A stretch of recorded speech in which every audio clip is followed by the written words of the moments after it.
Beautiful. Thank you very much, Susan, Kane, and Sam. Good evening, everybody.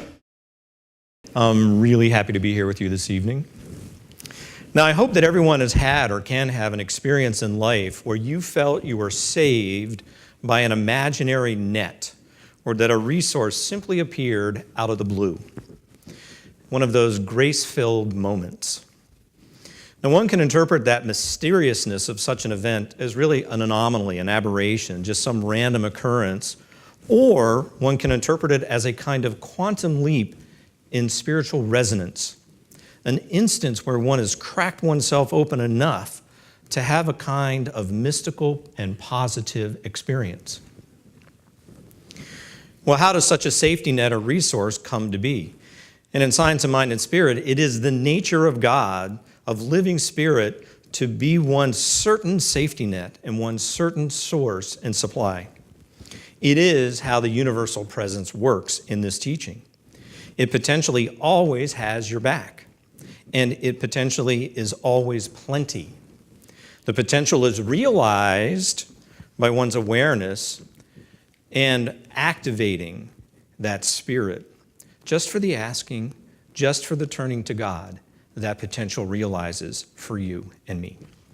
Now, it occurred to me that the cloud and the grid have a lot of metaphysical meaning, especially for us religious scientists, and I always feel kind of a kindred spirit with science in the religious science teaching. I have no idea where that relationship comes from. And I convinced myself it wasn't crazy to have some warm and fuzzy feelings for the cloud and the grid. Not really warm and fuzzy terms, are they? So what do I mean when I'm talking about the cloud and the grid? Well, the cloud I'm referring to is the one that is in common parlance in the tech world right now. So you may have seen an ad in the media where there's a family of folks and they're carrying these huge stacks of books and CDs and DVDs and video games and other bits and pieces of hardware. And that represents the non-cloud experience. In order to have access to all their stuff, they have to carry it around everywhere they go. And it's a very heavy load, and there's a lot of unnecessary duplication. What happens in the cloud is that all of that stuff gets stored at a central location. All that processing is off-site, so to speak, out of their personage. And that information, that data, that material, those photos, those CDs, those DVDs, those books, whatever it might be, those are all accessible now via your smartphone or the internet. So that's a piece of the cloud. And by now, many of you have had the experience of downloading an application to your phone or sitting on a browser like Internet Explorer and playing a video game, and that's another example of the cloud. And the cloud really is kind of a really gigantic, sophisticated extension of the old mainframe computer mentality. I don't know how many of you are from the technical dinosaur age like me, but I can certainly remember those days of sitting in a room with a bunch of basic keyboards and white letters on a gray screen, and all of those things were tapped into one central computer. So that was the old mainframe days. Now we just have this gigantic, sophisticated version of it that we're calling the cloud. Now, the cloud is like the nature of God in Science of Mind. So now you see where the bridge has been built in my thinking. That God is an ever-present resource that just for the asking, and out of a seeming wisp of blue and white, it is able to rain any and all it has to anyone, anywhere, anytime. So the tech cloud is a kind of metaphor for the way spirit works in Science of Mind. One simply claims their good, and spirit rains that good from the infinite invisible. Just think of it. The same way one can order up an application for their smartphone, sort of in the same way one can access data on the internet, one can claim their good from God. In this way, God is kind of the ultimate cloud. Now, I wonder that as the cloud was evolving while it was being birthed, if those who invented and developed it knew that they were also duplicating a basic metaphysical principle. And they're actually duplicating a couple of principles. One principle is one I've already talked about, that sort of God principle. But the other principle they're duplicating is the creative process within religious science. That idea of an idea taking form through the subjective into the material. So you can see why I get a little warm and fuzzy around the cloud. Now, grid is another term one often hears, and there are many types of grids. You know, there are grids of radio telescopes, there are grids of street layouts, of global positioning satellites, cell phone towers. The internet's a kind of a grid. So the two grids I'm talking about today is a computer grid, grid computing, and the electrical power grid, one sort of new, one sort of old. Now the electrical grid is just simply a network that distributes electrical power from a generator, from a generating plant, to consumers in homes and businesses. And the power distribution system sort of crisscrosses in such a way that when one path is broken, power can travel through a circuitous route and still get through. And the grid has evolved in such a way that power generating plants can sell their power just about anywhere within the grid. And a consumer is able to sell excess locally generated power back onto the grid. So grids cover most population centers, as we know, and in ever-increasing amounts, they're covering the world's landmass. A power grid is like the omnipresence, the all-presence, and the omnipotence, the all-power of God that science of mind espouses. The power of God is everywhere, and when direct paths to God seem cut off, God can find an alternate path and still fully empower you and me. Grid computing is another type of grid that it's a situation where dynamically it appears, and it combines a bunch of computers connected on a network, and they all work together to solve a common problem or to reach a common goal. And then just as that particular goal is accomplished, it just disappears from the nothingness out of which it came. And of course, one of the main strategies of grid computing is to use something called middleware, which I love this term middleware because it exactly duplicates that subjective medium through which an idea is created and manifested into the material, into reality. But middleware, as opposed to something where you have discrete hardware, chunks of computers and hard drives and things, but middleware is sort of a hybrid of all those things. And it divides and apportions pieces of a program among several computers, and sometimes it'll include thousands of computers. Some of you may have been involved in a project back in the late 90s where literally millions of computers were joining a grid process to create encryption codes, encryption services that are now commonly used all the time in internet data transfer. Now, as an example, our church has a little network of computers. And if a huge task comes up for one of the computers, this middleware jumps in and says, hey, there's a bunch of idle computers sitting out on the network. Let's gather all of those folks together, all those resources together to solve this problem. And as soon as that problem is solved, all those computers go back to doing what they were doing. So that's an example of this computer grid, this sort of shared and distributed processing. Now, in that instance, what might take a computer hours to process might only take a few minutes. That's how much difference this kind of even local area network grid computing can make. Now, when one presents their problems in a way to Spirit, to God, one is invoking a kind of spiritual grid computing system. It's kind of like our prayer request that we do on Wednesday. Your prayer request operates through about 70 practitioners, which are a kind of middleware that harnesses a collective computing power in the spiritual realm. Now, not everybody might feel warm and fuzzy about terms like the cloud and the grid. And, there are instances where I'm intrigued by these green folks when they talk about getting off the grid. And this is a way of sort of eschewing modern technology in favor of something simpler. And it seems to assume that simpler is automatically better. Sometimes it is, sometimes it isn't. But it's also a view I generally don't share because humans are naturally complex. And embracing new and better ways to do things is just part of the march of humanity. And therefore, I think that sort of complexity can be embraced by just about anyone, anytime.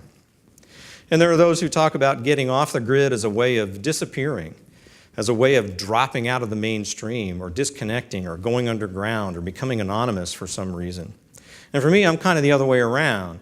I appreciate the grid for all it is and for the interconnected, interdependent nature of grid that is the interdependent and interconnected nature of living God, of living Spirit. Now, folks, way back in a recent former lifetime, as Dr. Mark would say, folks used to say I had a black cloud following me around because so much rain used to fall in my life, if you know what I mean. Whatever could go wrong did go wrong. But fortunately, most of that calamity was in my personal life. I guess fortunately, I say for some reason, because my work was relatively unaffected. But at the time, I had no idea what was happening. I had no exposure to or belief in anything metaphysical. It was my heathen atheist days.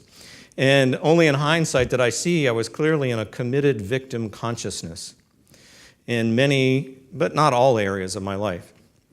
And it was not as if I was giving in to the concept that I was cursed in some way. That wasn't it.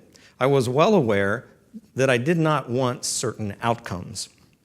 But what I was proving was the Course in Miracles maxim that one becomes what one defends against. Or as we often hear in religious science, I was praying the problem. For example, I'd sit in a restaurant, and I'd order my food, and I'd sit there in my mind and say, don't burn my food, don't burn my food, don't burn my food, don't burn my food, don't burn my food, don't. Right? That would cycle through my head. Now what Spirit is hearing is burn my food. They're not getting the don't piece. They're just getting burn my food. And I'm really committed to that burn my food. So, and of course, because I had spent so much time convincing myself of some, denying some undesired outcome, my food would not be to my liking. Didn't matter how it came out. Even if it was perfect to someone else, I would see some flaw in it. And then I'd say, see, it's a black cloud. I'm cursed. Now, mind you, Spirit was accurately and faithfully responding to the feeling behind my thoughts. And the feeling behind my thoughts, if I'm sitting there going, don't burn my food, don't burn my food, don't burn, I'm worrying, I'm not confident, I'm feeling unworthy, I'm not trusting, and that's what Spirit responded to, no matter what. So I was pouring a lot of thought and effort and energy into what I did not want, rather than declaring what I did want. And those are two vastly different things in the metaphysical realm. And all the while I was convincing myself that these things I did not want were happening to me. Not by me, not through me, but to me. It was the epitome of a self-reinforced victim consciousness. I had it down perfectly. And it worked every time. Now, the universe works best with affirmatives. So let me shortcut this for all of us here.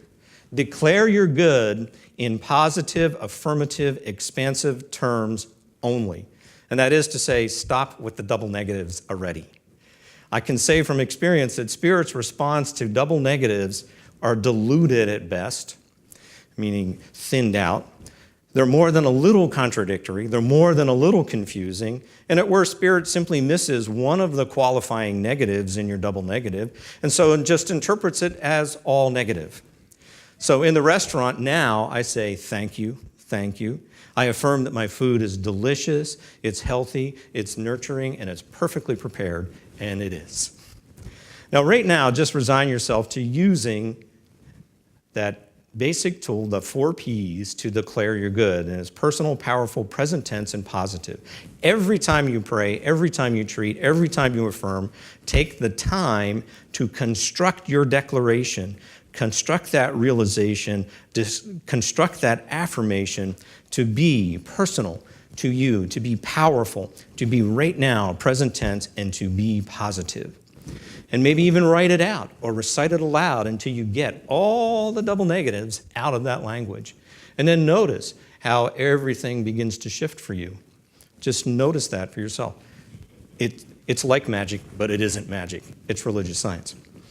Now, the lesson is that the cloud to which I refer is not a black cloud, but it's more like an angelic cloud of rejuvenation. It is a cloud of vast resources that you do not have to carry with you, but are always instantly available to you.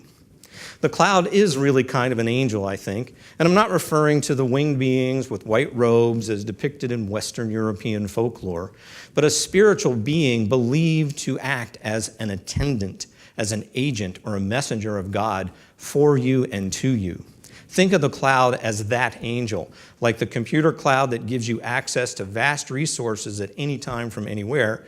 God is always available. God is an infinite resource that is available to you anytime, anywhere. Now, one may also not have such warm and fuzzy feelings about the grid. It's not the most likable term, I feel. It could be, some people might feel like it's this monolithic obstruction or a kind of fence keeping one separate from their good, something that imprisons someone or something that keeps someone separate from their power. It could be viewed as a kind of a net that catches and tangles things. But think of the electrical grid as a kind of spiritual safety net and a spiritual power source. You may not know exactly the path and source of the electrical power that reaches your home, but it works when you switch it on. Spirit may not come the way you choose or imagine, but it is there when you turn to it. A computer grid also functions as that kind of collective power of consciousness. Paraphrasing from the Bible, where 2 or 3 are gathered with spiritual intention, Spirit is in the midst. And grids are two-way, by the way. One can be sourced by a grid, and one can contribute to the grid. So at times one can be fed spiritually, and other times one is serving Spirit in some way, that they're serving at some essential level to this greater good, to this greater connectedness. Now, I and other ministers here talk a lot about spiritual practices and how they prepare one's consciousness for ever greater good in one's life. Now, the cloud lightens one's load. It helps one feel that much closer and immediate with the all-pervasiveness of God. The grid fortifies one's faith, and it bolsters one's confidence. So as one participates more fully in the spiritual grid, one is circulating more good in their life. So the spiritual practices, here we go. Meditation, treatment, affirmation, spiritual study, journaling, being of sacred service, participating in spiritual counseling, visioning, tithing, and being a part of the beloved community. All of those spiritual practices exercise and energize your spiritual systems. And what I implore you to do is to integrate more fully spiritual practices into your everyday living. A spiritual practice that is confined and contained to the prayer cushion and the personal altar has rather limited effectiveness. But intentionally incorporating meditation and treatment throughout the day can have fantastic power. From time to time, bring some form of your practice out into the world. Shake things up, especially when some aspect of your spiritual practice becomes comfortable or familiar. In fact, why not set an intention right now for yourself to bring your spiritual practice more into all aspects of your life? Can you do that? Beautiful. So think about times in your life where you were saved, that a rough landing turned out to be smooth and easy. Think about times in your life where your good came from unexpected sources. You and I are in the spiritual grid and sourced by that spiritual cloud. And I think, as Ernest Holmes would have put it, there can and does descend into one's mind, embody and personify in one's person a divinity, a unity, the Spirit of God, the direct incarnation of the original thing in you, in me, the mystical presentation of the Buddha, of the Brahman, of the master teacher, Ishwa. So let's take this time to turn inward.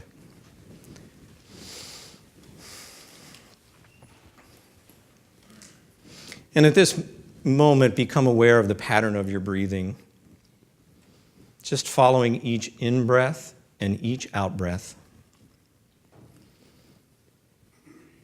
Just breathing in and breathing out.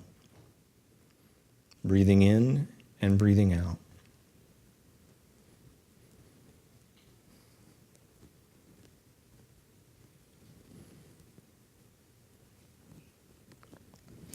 And recall a time in your life that was challenging, but something swooped in and saved you. Recall that challenge where an unexpected good came your way.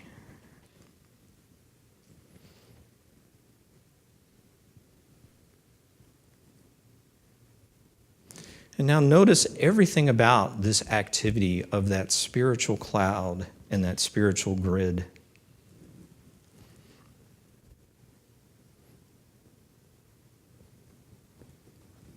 In this instance, you might notice who was there, what was going on, when it occurred, where you were, how it happened.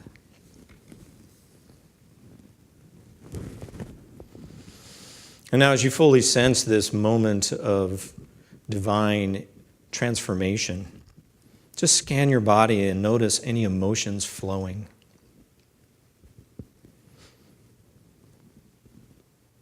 What were your sensory sensations? What did you see and hear and touch and smell and taste? And do you notice any special feelings in your body, in your extremities, in your torso, in your neck, in your head?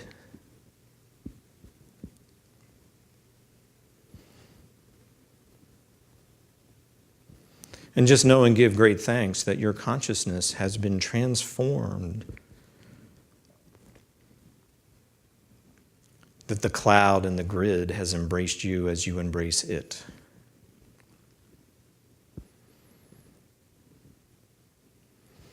And now call to your mind's eye a time where everything was going wonderfully well, that you are thriving, that you were bolstered by this spiritual presence, this spiritual power.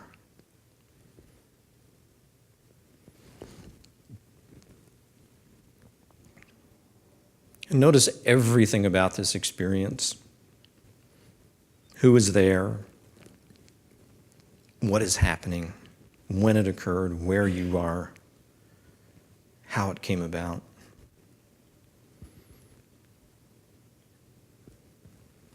And now scan your body and notice the emotions flowing.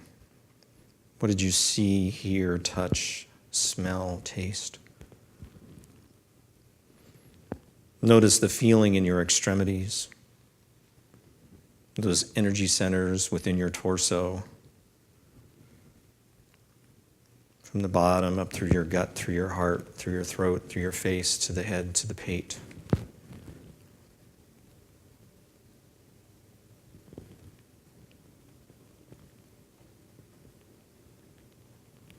And know and feel that your good naturally expands through your immersion, your interconnection, your interdependence with that living spirit.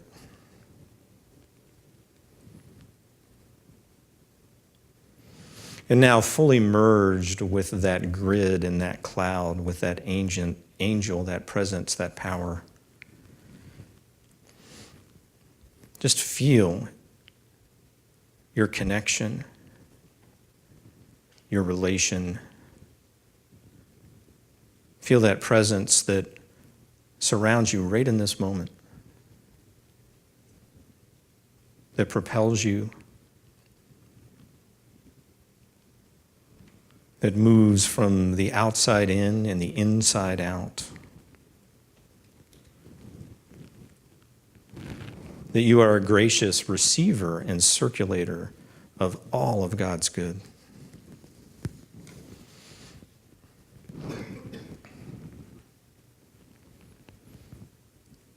So in gratitude, you are now more open to reveal, to activate more of the spiritual being that you are. That you are God-connected and God-sourced in all ways. There can and does descend into one's mind and embody and personify in one's person a divinity, a unity, the Spirit of God, the direct incarnation of the original thing in you, the mystical presentation of the Buddha, the Brahman, and the master teacher, Ishwa.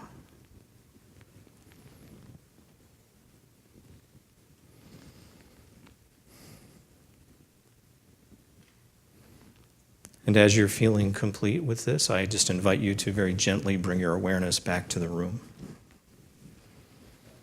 And I invite Susan Kay to come forward and lead us in our next chant.